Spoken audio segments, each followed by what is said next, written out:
Kamala Harris says AI, or artificial intelligence, has the potential to improve lives but could pose safety and civil rights concerns. The US Vice President spoke after a White House meeting with senior internet executives at the cutting edge of current AI developments.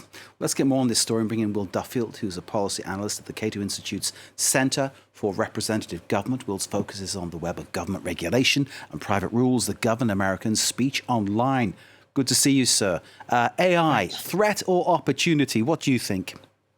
Oh, I think definitely more of an opportunity than a threat. So far, everything we've seen, while there are capacities for misuse, the sky isn't falling, and we have a lot of new useful creative tools and methods for organizing data.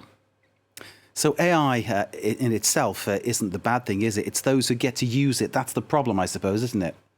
That's the problem with every new technology.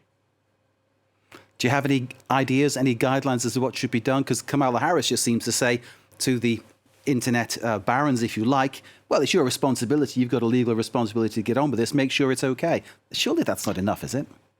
Well, she focuses on the potential risks and harms, and obviously the devil is in the details of what exactly those are. Now, I've been glad that the White House seems to be focusing on more practical misuses, AI bias, the misuse in fraud and spam, rather than kind of sky is falling existential risk concerns about robots taking over. So it seems like a reasonable starting point for this conversation. It seems very sensible too, doesn't it? Because that's precisely what I think we're looking at, the possibility that AI is used to amplify the problems that we've already identified within kind of social networks today. I think so. There will be a little bit of an arms race with it, as, again, we see with other new technologies. So it will both be used to produce more spam and to filter spam on the other side. You have a regard on this, which few of us have, because it's something you're looking at in a very deep way. Can you give us some kind of sense of how the positives could be? Because, you know, I can sit here as the doom merchant and talk about what could go wrong. Give us something to look forward to that might be good. We can all have an AI assistant, a tool for interacting with all of the systems that have seemed to overtake our lives lately, these digital systems, corporate systems, government systems that we have to engage with in order to live modern lives, but are very taxing for individuals to navigate. And so I think the best or most exciting uses of AI come down to it being an interface between we and many of the systems we've created but struggle to use very well. So like you say, you could have your own assistant who could maybe be your keychain master, your password keeper, that kind of stuff. And I'm sensing my doom sort of side coming into this, saying, what if that gets hacked? But you've got someone who could actually be there for you and could actually sort of make life easier in sort of negotiating the internet and everything you have to do.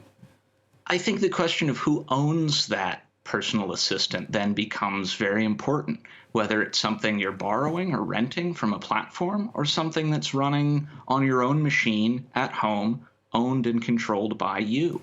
Obviously, open source or user modifiable AI may be abusable in ways that AI moderated by someone else isn't.